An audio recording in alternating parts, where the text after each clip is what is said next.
So guys, nandito tayo ngayon sa medyo malayong lugar to, medyo liblib dahil nga 'di ba ngayon mahal yung yung gasolina. So nag-search ako kung saan mura yung gasolina. Tapos ayun, dito kami dinala. Actually kakapakarga lang namin doon, ang daming nagpapakarga. Kasi ang gasolina ngayon, ang regular ay nasa doon malapit sa amin nasa 1.60 to 70. Ay dito nasa lang 1.50, 53, 51, ganyan yung patak niya. So medyo malayo lang to, nasa 18 kilometers away from our apartment. So dinayo na lang din namin kasi pupunta rin kami ngayon doon sa Hamilton. May daan din pala dito sa back road. So ito nga pala lugar na to ay ngayon lang din kami nakapunta dito. So ito pala tinatawag nilang reserve. Kumbaga yung mga nakatira dito, yung mga native na Canadian. Ayun. So first time lang namin ditong makadaan. Siya, medyo liblib na nga ito kung nakikita ninyo. Ayan, tapos umuulan-ulan pa ngayon. Medyo liblib siya pero may shortcut na rin dito papunta kasi doon sa pupuntahan namin ng mall. Kasi meron kami titingnan doon ni Mrs. sa mall. Mag-a-unwind lang din naman kami. Kaya dito na kami dumaan sa back road. Hindi na kami dumaan doon hindi na kami bumalik doon sa freeway. Kasi meron din palang daan dito. At naka-Nabi naman tayo, susundan ko na lang to, hindi naman tayo liligaw ni Nabi. So, yun. Ano lang masasabi mo dito sa lugar? Tahimik. Tahimik, no? Kaya tingnan mo yung mga bahay dito, mga luma. Tsaka siya, yung mga native daw yung mga nakatira dito. Kumbaga, kasi doon sa gasoline station, yung pump doon guys, may nakasulat doon na native at saka non-native. Kapag native, yung price ng gas nila is napakamura. Halos 10 cents yung yung difference. Pero siguro kapag sinabi mong native ka na nagpagas ka doon, hihingi ka siguro nila ng identification card or mga ID na patunay na native ka. So kami, hindi naman kami native, halata naman sa mukha namin. Kaya yung ginas doon is non-native na regular. Hindi ka naman pwede magsinungaling kasi hanapan ka ng ID. Kaya yun. Maraming nagpapagas. Maraming dumadayo dun sa area na yun na pinagpagasan namin. Hindi ko nga lang na video kanina kasi nakalimutan ko na rin. And then, ang mga gasoline station nga pala doon, sila dikit-dikit. Halos magkakaparehas lang sila ng price. Pero, according dun sa nakita ko, ang pinakamura is yung Shell. Malas nga lang kasi nagpagas kami before yung Shell na gas station. Pagpagas ko, nung dinaanan namin yung Shell, mas mura pala sa Shell.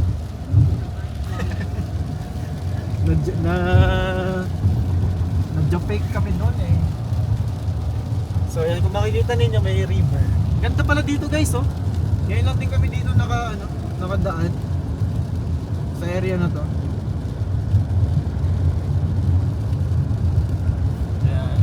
Maganda nga lang kapag doon ka magpapagasolina, dapat i-full tank mo na yung sasakyan mo kasi medyo malayo mag-gas ka ng marami habang mura pa.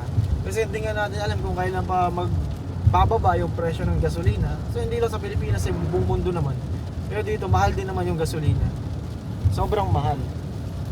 So dati parang hindi namin ramdam na magpapagas. Pero ngayon medyo nararamdaman mo na kasi yung dating kinakarga mo sa amount na ganito na halimbawa 30 liters ka na kagad, ngayon hindi mo na siya marireach dahil mataas na nga yung presyo.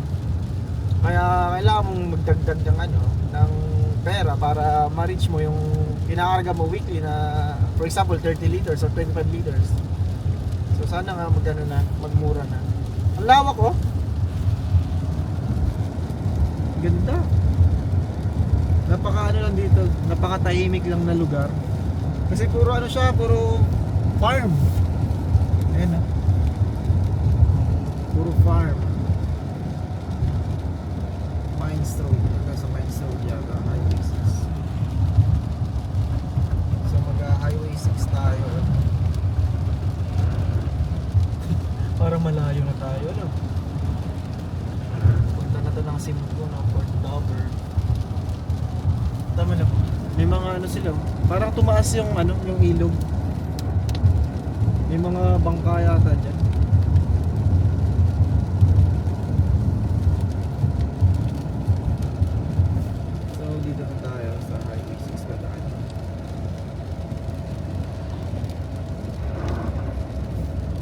Okay lang maligaw tayo, marami tayong gasolina, makakauwi tayo. Ang daming camper. Baka may port dito.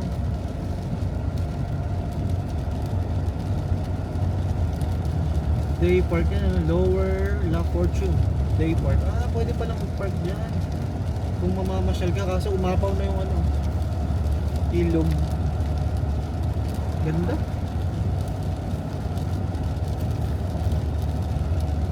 So guys, ganito na yung gawa namin dito ni Mrs. kapag nababagot kami sa bahay. Nagro-road trip kami. Ayan, kung saan kami dinadala nitong sasakyan namin. Tulad nito, bago lang namin to na-unlock yung lugar na to. Ganda oh. Ano siya, maganda sa, masarap sa paningin. Nakaka-relax. Kumbaga kung nalulungkot ka, matatanggal yung lungkot mo kasi nakakakita ka ng mga bagay na ngayon mo lang nakita na ibang-iba kaysa sa Pilipinas. May mga bahay rin kami na dadaanan pero madalang. Tsaka napapansin ko na wala masyado kaming nasasalubong na sasakyan. Parang mabibilang mo lang, so laki ng bahay, ang ganda. Dito daw yung mga tao nakatira dito ay wala silang tax. Tax free sila. Kasi sila yung mga native. Ayon sa aking pag-research. Ganda ng location nila. So, Mines Road. Dito na tayo. Ano ba yun?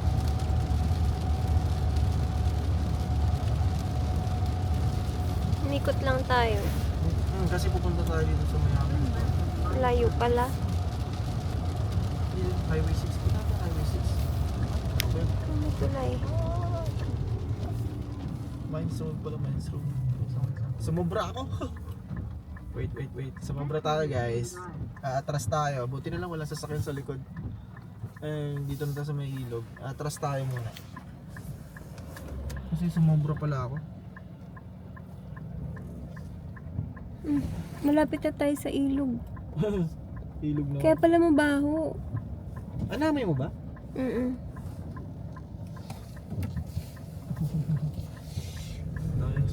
Sumobra. Hindi na tayo. Ayan. Okay. Safe na tayo. Sumobra.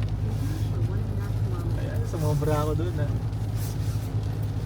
So nakikita ninyo, ang ganda oh. Puro ano siya, malapad na, hindi ko alam kung taniman ito or parang rancho. Sarap pala ditong gumala. May mga kuryente. Daming poste.